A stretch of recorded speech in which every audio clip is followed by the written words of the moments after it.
Hello there, survivors, and welcome back to another build in ARK Survival Ascended on Lost Colony. And today I've built this little Chinese starter base on a really cool cliff with a nice bridge leading to it, overlooking the city. So it's definitely a very epic location. It is, well, semi-easy to keep this safe since it's just a bridge that you need to block off, and then I guess you only need to worry about things that come from the skies.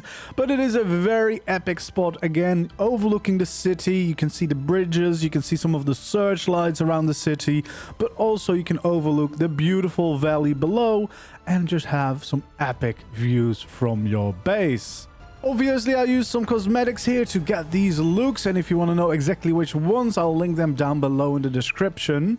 But they really help transform the structures into something fitting for this kind of style. And yeah, you get some really cool little details here. Let me know down in the comments below if you'd like to see a full step-by-step build tutorial on this base. And yeah, let's get into the build. And of course, if you enjoyed seeing these types of videos and you want to see more, make sure to like the video and subscribe to my channel. I really appreciate all the support. So we're right over here on Lost Colony, a beautiful bridge leading to this cliff. And if you're wondering where this is located, it is right here on the map. So just outside of the main city, and it has some epic views of the surroundings. As you can see, you have a little aberration section on the other side, beautiful valley spreading all the way out to the tundra, and of course the aberration crash site. And then on the other side, obviously, you have the beautiful views over the main city.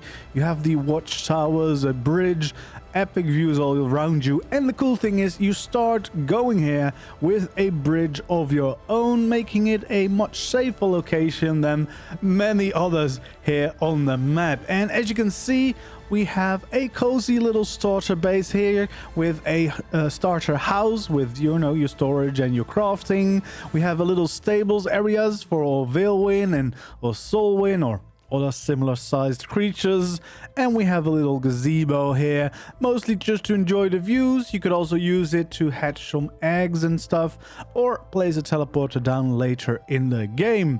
And then we have a beautiful gateway here with it's just a normal diagonal gate, but then with a cool skin which fits perfectly here, as you can see at the end of the bridge. Yeah, and especially this one really has some awesome little details on it, bringing it all to life. And yeah, it's a really awesome cosmetic. And then we actually also have a little firework patch here, which is on a standing torch, and as you can see, actually shoots up fireworks, bringing a lot of life here to the base. And yeah, just keeping your place nicely lit up, and especially at night, of course, giving a nice little fireworks show. Very fitting for almost being the end of the year too. So yeah, we are here. We can cross the bridge, of course, to get to a base, and I felt like, besides of course the Gothic theme being a very obvious choice for this map, I think this Chinese architecture is also a pretty obvious choice. I mean, there's even some hints in the music of the main theme.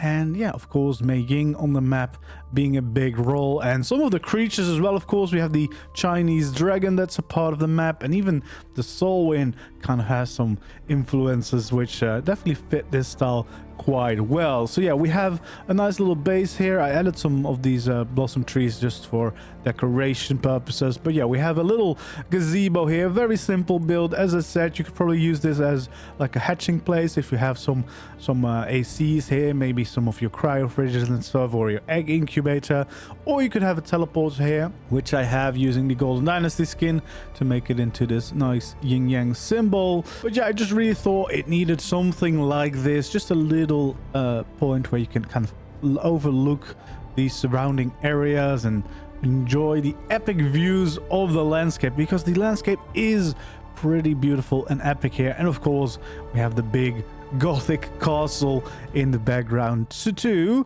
But that, of course, is not everything. We have the main little house over here, and we have the little stables here to the side, which I mean, it's a very simple little building, but I still think it looks quite nice. Of course, the Golden Dynasty wood really adds some lovely details, and the good thing is that Solwyn can actually fit through a double door, so it's actually quite easy to make them a nice little stables. But of course you can use this for anything that kind of fits through a double door. But I guess you could also change this into a ceiling wall, so the cellar door wall, because I guess then slightly bigger creatures might be able to fit through it as well. But yeah, it's just a nice and cozy little place. So you could again also do some breeding in there, of course. And then we actually have 2 of these sections so that there's plenty of space for your creatures. And then right next door is where you could have your Veilwyn. So you could breed them here. You could have, of course, the new companion beds as well as the new pet beds to have a bunch of your smaller tames on display. I also placed down the cryo hospital here. Maybe not necessarily early game, that's probably a little bit later game, and the cryo fridge, etc. But yeah, you can see how cozy you can now make things by having these new decoration. The pet beds especially are very nice, of course, and the companion beds I think only work when they're actually in companion mode. So I just kind of place them on top of the beds for now. But normally, I think when you get home with your companion, it will just kind of lay down there and yeah, just rest and heal faster and stuff like that, which is quite nice, of course. But yeah, just a nice little addition here, and I decided to keep these builds separate so that it's easier to do in any kind of terrain. And then we have the main little starter base right here. You can see a nice simple house with a little addition to the side here as well. Quite like the way that this turned out. It's a very nice and simple little design, but I think it works. It fits or feels properly like the right kind of vibe of these types of buildings, and it's not too hard to get this set up, which is also nice, of course, if you want a nice looking base but you still want it quite early on to start your playthrough with. So on the inside we have some storage, we have some forges, we have some more storage over on the other side, some cryo fridges, nice little table here with a mortar and pestles. We have a fabricator here with a very cool looking skin on it, and then we have some more storage over here. We have the smithy, the cooking pots here. We have some fridges and a very nice looking grill, which definitely looks very, very awesome indeed. So yeah, a very cozy looking base, of course, but you can see you can still fit quite a lot of stuff in one of these little buildings.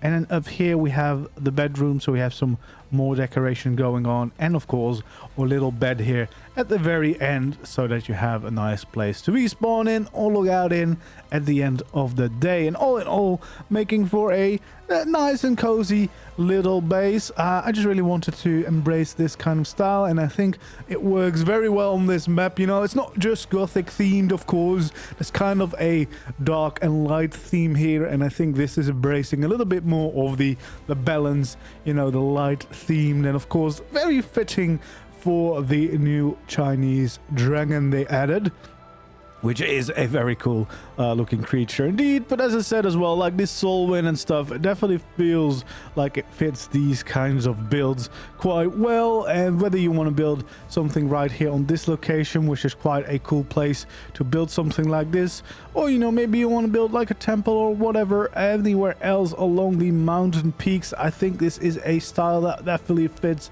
this rugged landscape very, very well, and is a cool option to get some unique looking bases going. Again, if you'd like to see a full step-by-step build tutorial for this one, let me know down in the comments below, and hopefully I'll see you again in the next video or the next stream. For now, thanks so much for watching, and I hope to see you in the next one.